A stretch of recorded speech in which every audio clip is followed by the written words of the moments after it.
So, this is the tale of a not so rich man. Nobody would have guessed that the guy who owns half of the distribution trucks in the region used to be that skinny kid from Semarang, but you know, the one with the perpetual smirk and drumsticks poking out from his back pocket, but well, that's life for you. Unpredictable as hell. This is the story of a man who wasn't born with silver spoon in his mouth, but somehow managed to forge one out of sheer stubbornness and a bit of dumb luck. Back in the day, the rich man, though back then he was nothing but rich, grew up in a small neighborhood. The house wasn't much, just a modest two-bedroom structure where he shared a cramped space with his two younger sisters. Their laughter often filled those thin walls, a stark contrast to the serious faces of their parents who worked themselves to the bone to put food on the table. Everyone in his neighborhood had their opinion about him. Rowdy, they say, clicking their tongues when he zoomed past on his beat-up bicycle, deliberately hitting puddles to splash water on the sidewalk. That boy headed for trouble, they usually did say. But what they didn't see was how he would stop by an old man's place on the way home from school to help carry in groceries, or how he would make his sisters laugh when they were sad by performing ridiculous impersonation of their strict math teacher. They didn't know about the times that he would given his lunch to the new kid who never seemed to have one. Rowdy, sure, but underneath all those noise beat a heart that cared sometimes too much.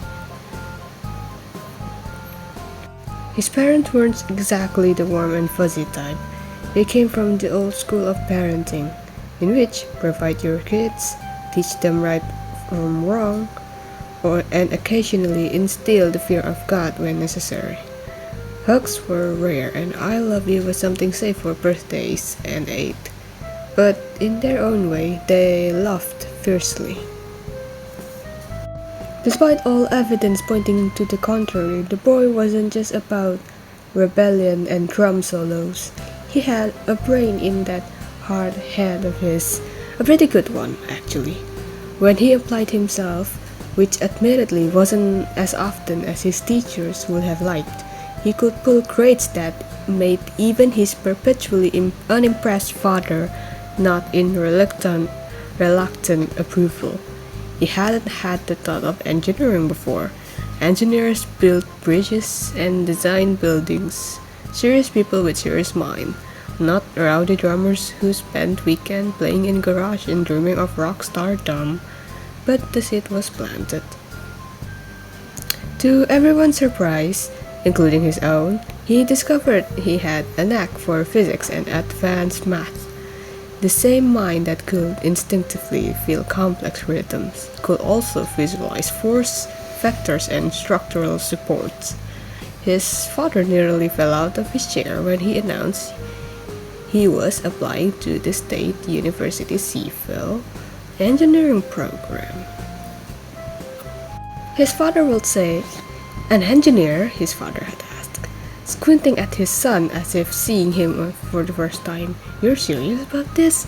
And he was. When the acceptance letter came along with a modest scholarship that would cover half the tuition, even his father had to admit, just maybe, all that drumming had not rotted his brains after all. College was a revelation for the first time.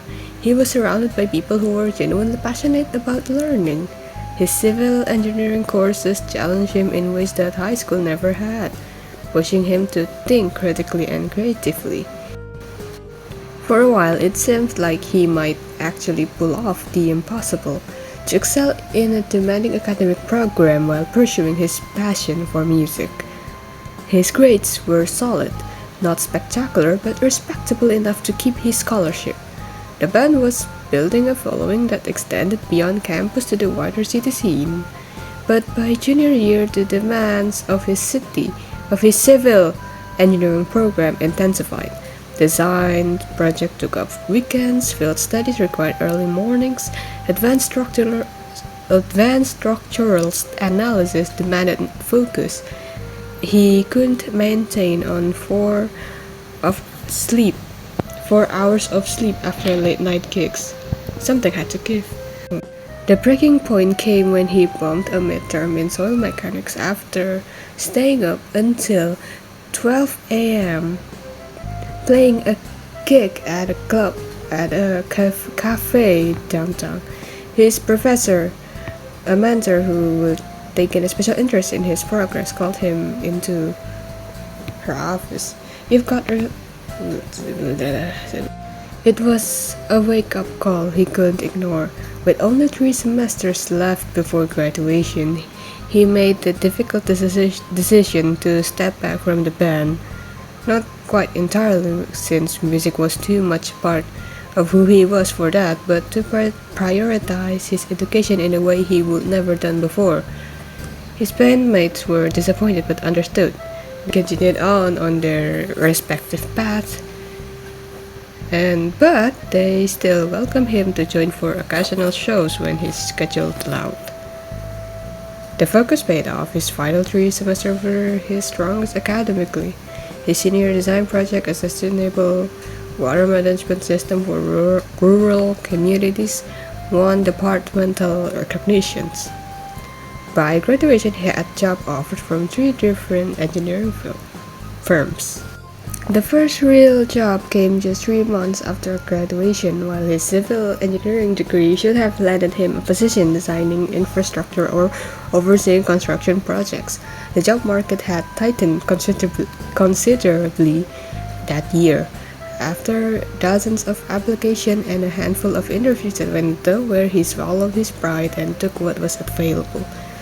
Bank wasn't exactly where he would picture himself putting his engineering degree to use, but they needed someone at the customer service desk that could deal with cranky old ladies and confused farmers without losing their cool.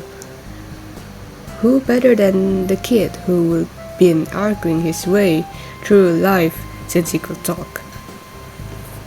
The rich man, though at this point he was still far from rich and just barely qualifying as a man, would later admit that the first month in that stiff-collared shirt nearly killed him. The hours racked, the fluorescent light gave him headaches, and having to say "how may I help you today" instead of what he was really thinking tested every ounce of self-control he possessed. But something unexpected happened. He was good at it, really good. The branch manager noticed. 6 months in, he got his first raise. It wasn't much, enough for a slightly better apartment in a slightly less shabby part of town, but it was something he would earn without having to design a bridge or calculate load-bearing capacities. Ever since that, his relationship with his own parents had evolved over the years. His parents had mellowed with age and grandchildren.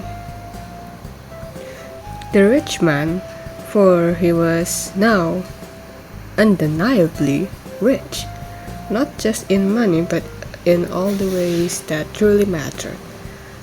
He would sometimes find himself sitting on his back porch watching his children play in a yard bigger than the entire house he grew up in, marveling at the journey. Sometimes there's a cat. Well, not just a cat, there's 5 cats running around with his children. From that skinny kid with drumstick and attitude to the owner of the largest distribution company. The tale of the not-so-rich man who became rich in all the way that counted wasn't over yet. There were still challenges to face, grandchildren to spoil in the future, or maybe, just maybe, a reunion tour for the old band of his. After all, he had a funny way of coming full circle, and if anyone had told that skinny drummer boy with the chip on his shoulder that this would be his future, well, he probably wouldn't have believed it, but he might have hoped, and sometimes hope is enough to start the journey.